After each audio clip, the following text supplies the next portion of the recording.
மக்களுக்கு நல்லது பண்றதுக்கு அரசியலுக்கு வாங்கடா, கொள்ளை அடிக்கிறது கொலை பண்றதுக்கு அரசியலுக்கு. தமிழ் பேசும் அனைத்து நல்ல வளங்களுக்கும் என் இனிய வணக்கம் ஐயா.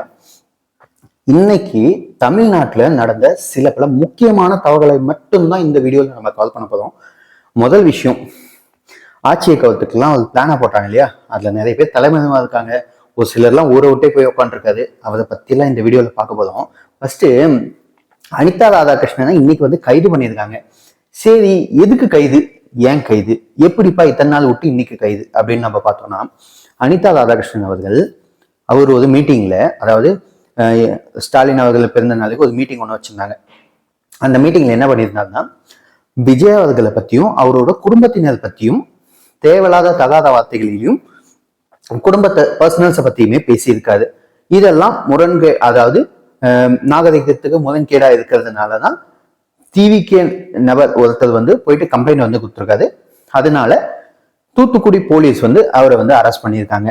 சரி, அரெஸ்ட் ஏன் லேட்டு அப்படின்னு பார்த்தா, கம்ப்ளைண்ட் கொடுத்தாங்கன்னு தெரிஞ்ச உடனே தலைவர் போயிட்டு முன்ஜாமீன் மனு கேட்டிருக்கா. அப்படி 2-3 நாள் ஆயிருக்கு. தலைவர் அது வரைக்கும் தலைமறைவு. திடீர்னு இன்னைக்கு காலையில பார்த்தா முன்ஜாமீன் உனக்கு கிடையாது, முன்ஜாமீன்லாம் உனக்கு கொடுக்க முடியாது, நீ பண்ணது தப்பு தானே அப்படின்ற மாதிரி சொல்லிட்டாங்க. இது எப்படின்னா, கொஞ்ச நாளைக்கு முன்னாடி முக்தாத் அப்படின்ட்டு ஒரு நபரை குண்டஸ்ல தூக்கி போட்டாங்க தெரியுங்களா, முக்தாத் அப்புறம் சூர்யாவை. அந்த மாதிரி கொச்சையா பேசுறது, பச்சையா பேசுறது. அதுலயும் இந்த மனுஷன் வந்து திமுகவோட ஒரு எம்எல்ஏ. ஏதோ மற்றவங்க தான் பேசுறாங்க அப்படின்னா அது வேற. திமுகவிலும் ஒரு எம்எல்ஏ பொறுப்புல, ஒரு எம்எல்ஏ ஸ்தானத்துல இருந்துட்டு, மக்களின் பிரதிநிதியா இருந்துட்டு இந்த மாதிரி தப்பா பேசுறதும் அசிங்கமா பேசுறதும் இவங்களை கம்பேர் பண்ணி பேசுறதும் இந்த மாதிரி வேலையெல்லாம் பார்த்துட்டு இருந்ததுனால டிவிக்கு நபர் ஒருத்தர் கொடுத்த கம்ப்ளைண்ட்னால இன்னைக்கே அவரை அரெஸ்ட் பண்ணியிருக்காங்க. அரெஸ்ட் பண்ணி கிட்டத்தட்ட ஒரு 3 to 4 மணி நேரம் விசாரணை நடந்திருக்கு. இதுல அவரோட ஆதரவாளர்கள்னு சொல்லி சுத்துற சில பேர்லாம் போயிட்டு போராட்டம் பண்ணதுனால அவங்களே ஒரு 10 பேர்ட்ட தூக்கி உள்ள போட்டிருக்காங்க. வெளியே வந்து இந்த மனுஷன் என்ன சொல்லியிருக்காருன்னா, என்னைய பதவியை ராஜினாமா பண்ண சொல்றாங்கப்பா, என்னை பதவி ராஜினாமா பண்ண சொல்றாங்க, நான் பண்ண மாட்டேன், நான் சுத்தாலும் திமுக காலனாதான் சாவேன், நான் திமுக விட்டு போக மாட்டேன், என்னை பதவி ராஜினாமா பட்டு டிவிக்குள்ள சேர சொல்றாங்கன்னு இருந்தது.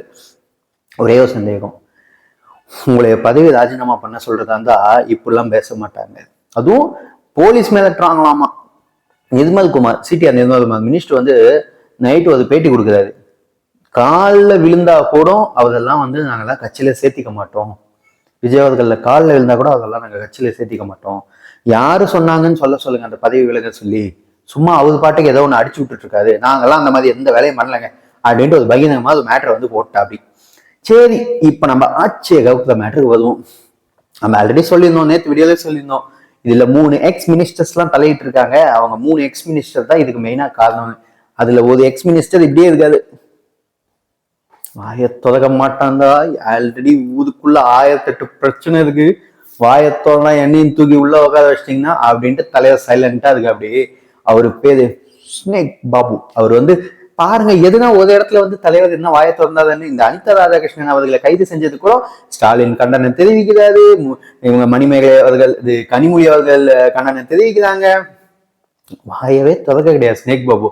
ஏன்னா எதனா பண்ணிட்டாருன்னா அவரை பிடிச்சி உள்ள வச்சிட்டாங்கன்னா தலைவருக்கு பிரச்சனை ஆயிடும் இல்லையா, பஞ்சாயத்து ஆயிடும் இல்லையா, அதனால சைலண்டா இருக்கு. அப்படியாமா.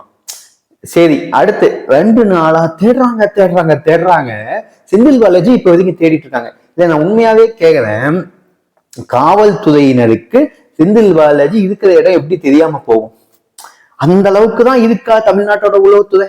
ஏங்க, போன ஆட்சியில தான் திமுக கிட்ட உளவுத்துறை இருந்தது, மங்கி போயிருந்தீங்க, ஒன்னும் பண்ண முடியல அப்படின்னு இருந்தீங்க. ஏங்க, காவல்துறை இப்ப உங்களுக்கு தான் ஃப்ரீ ஹேண்ட்ஸா தானே இருக்கு.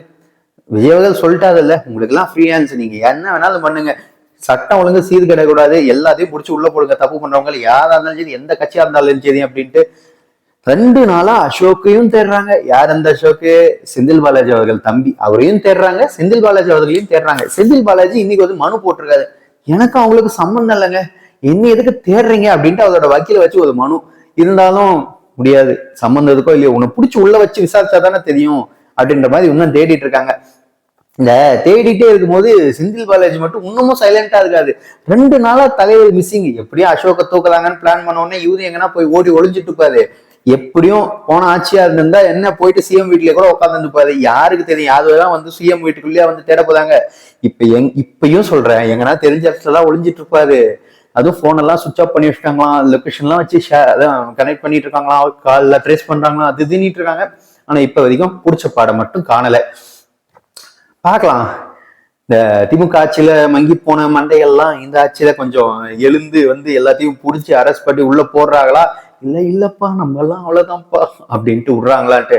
ஏன்னா இந்த ஆட்சியிலேயாச்சும் கொஞ்சம் ஃபோர்ஸா கொஞ்சம் பவர்ஃபுல்லா செயல்படுங்கப்பா, புடிச்சு எல்லாத்தையும் உள்ள போடுங்கப்பா, தப்பு பண்ணவன் யாரா இருந்தாலும் தண்டனை வாங்கி தரணும் அப்படின்ட்டு சொல்லியிருக்காங்க இல்லையா.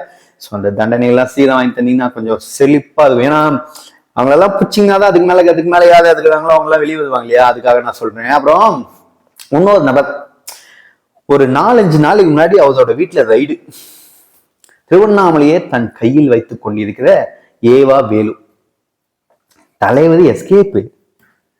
எப்படா எஸ்கேப் ஆனாதுன்னு பாத்தீங்கன்னா யாருக்கும் தெரிய காணும். தலைவர் மேல கேஸ் இதுக்கு லஞ்ச ஒழிப்புத்துறை அன்னைக்கே சொல்லிட்டாங்க 40 லட்சம் பிடிபட்டிருக்கு, இது இல்லாம போடாத தொட்டுக்கு ஒரு கான்ட்ராக்ட் இதுக்கு, அது வேற.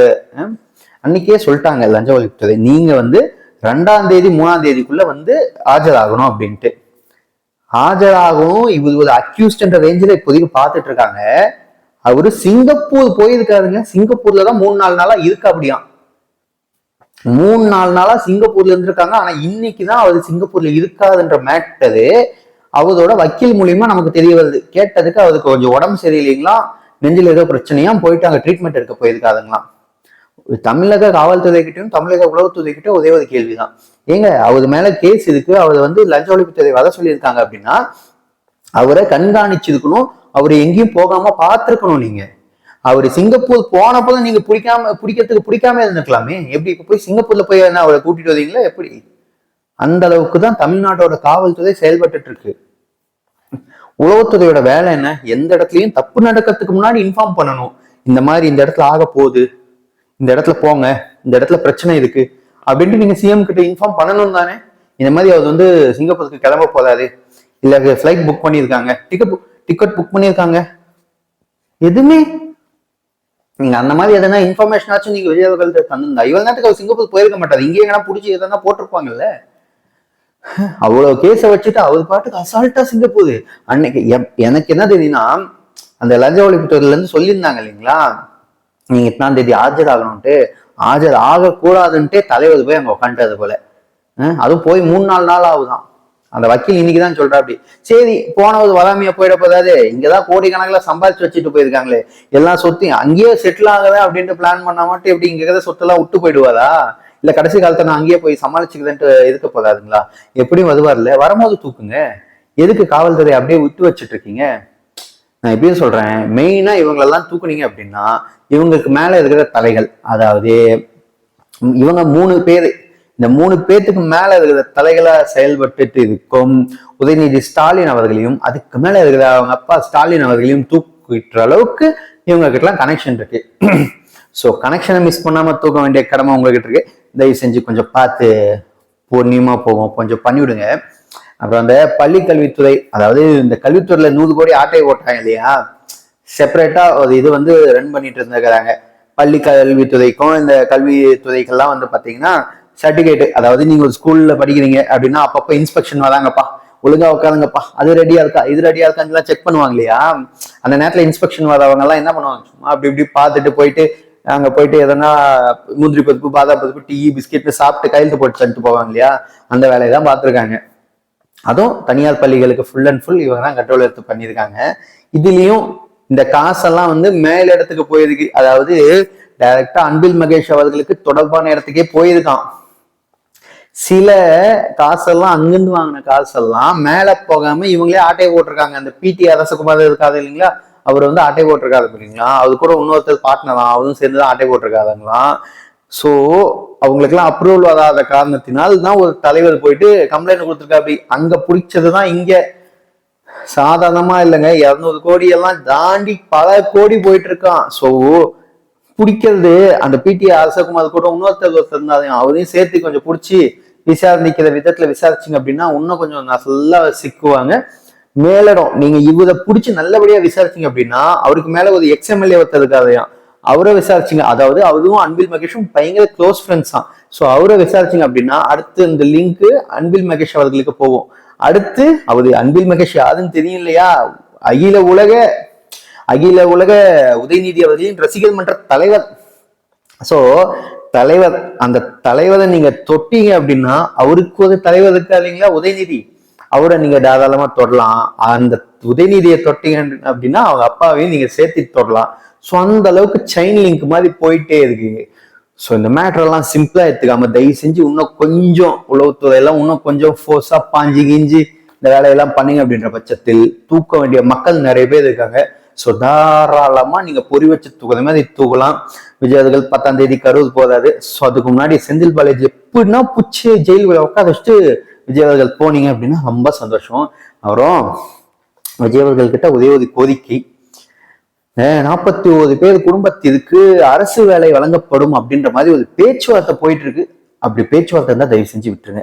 ஏன்னா அரசு வேலை அப்படின்றது எவ்வளோ பேரு ரொம்ப கஷ்டப்படுறாங்க சரிங்களா.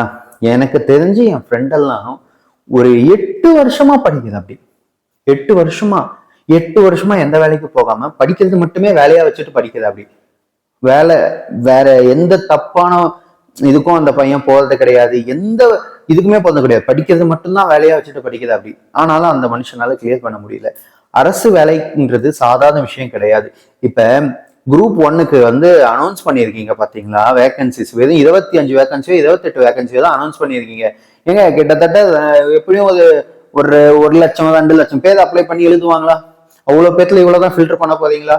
தயவு செஞ்சு இந்த மாதிரி நீங்க எடுத்துட்டு போய் தராதீங்க. ஏன்னா இது ஒன்னும் அவங்க அரசு நிகழ்ச்சியில கலந்துகிட்டோ இறந்து போக கிடையாது, இல்ல வேற எதனா ஒரு இதுல அவங்க இறந்து போக கிடையாது. இது டிவிகே அரசின் சார்பா, அதாவது ஆளுங்கட்சி ஆகிறதுக்கு முன்னாடி, ஆளுங்கட்சி சார்பா இருந்தாலும் இவங்க பாத்தீங்கன்னா டிவிகே அரசின் சார்பா ஒரு கூட்டத்தில் இறந்து போனவங்க தவிர வேற எதுவுமே கிடையாது. சப்போஸ் இப்ப எங்க வீட்லயும் அரசு வேலை கிடைக்கணும்னா எங்க வீட்டுல யாருன்னா போய் இறந்துட்டா அப்படின்ட்டா வேற யாருக்கும் எடுத்து அரசு வேலை கொடுத்துருவீங்களா? எப்படி? அப்படிதான் அதுக்கு நீங்க பண்றதை பார்த்தா தயவு செஞ்சு இந்த விஷயத்த நீங்க விட்டுருங்க. அரசு வேலையெல்லாம் வேணாம். அவங்களுக்கு உங்களால என்ன முடியுமோ அதை பண்ணுங்க. உங்க கட்சியில சேர்த்துக்கோங்க. ஏன்னா உங்களை நம்பிதான் வந்தாங்க. சப்போஸ் உங்க கட்சியில சேர்த்தி அவங்களுக்கு எதனா போஸ்டிங் கொடுக்கறதுனா கொடுங்க. கவுன்சிலர் எலெக்ஷன் வருது, வார்டு மெம்பர் எலெக்ஷன் வருது, இல்ல வாரியர் தலைவர் ஏதோ ஒண்ணு கொடுங்க. அந்த மாதிரி எதனா ஒண்ணு பண்ணிட்டு போங்க. ஆனா தயவு செஞ்சு நான் கேட்டுக்கிறேன், அரசு வேலையெல்லாம் கொடுத்தீங்க அப்படின்னா நிஜமாவே நல்லா இல்லை. ஏன்னா சப்போஸ் யாருன்னா போயிட்டு கோர்ட்ல கேஸ் போட்டா கூட அந்த அரசு வேலையெல்லாம் ரத்து செய்யப்படும். ஏன்னா இது ப்ராப்பரான வே ஆஃப் அரசு வேலையே கிடையாது. நீங்க யாரையாவதுக்கும் உங்களுக்கு பிடிச்சவங்களுக்கு அரசு வேலை கொடுக்கலாம். அதுக்குன்ட்டு அதுவும் இது ஒன்னாயிட முடியாது. அது வேற இது வேற சரிங்களா. சோ விஜய் அவர்கள்கிட்ட என்னோட வேண்டுகோள் இதுதான், தயவு செஞ்சு இந்த விஷயத்த மட்டும் கைவிட்டுருங்க. போறதுக்கு முன்னாடி செந்தில் பாலாஜி கூட தூக்கி உள்ள வச்சுட்டு போங்க. ஆனா தயவு செஞ்சு இந்த அரசு வேலை கொடுக்குதுன்ற வேலையை மட்டும் போயிடாதுங்க. எங்களோட தாழ்மையான வேண்டுகோள் இது. ஓகே நண்பா, இந்த வீடியோ பிடிச்சிருந்தா மறக்காம லைக் பண்ணிக்கோங்க, சப்ஸ்கிரைப் பண்ணிக்கோங்க. அடுத்த வீடியோவில் சந்திப்போம். ஏதாவது கருத்துக்கள் இருந்தா கமெண்ட்ல மென்ஷன் பண்ணிட்டு போங்க. Tata, bye by.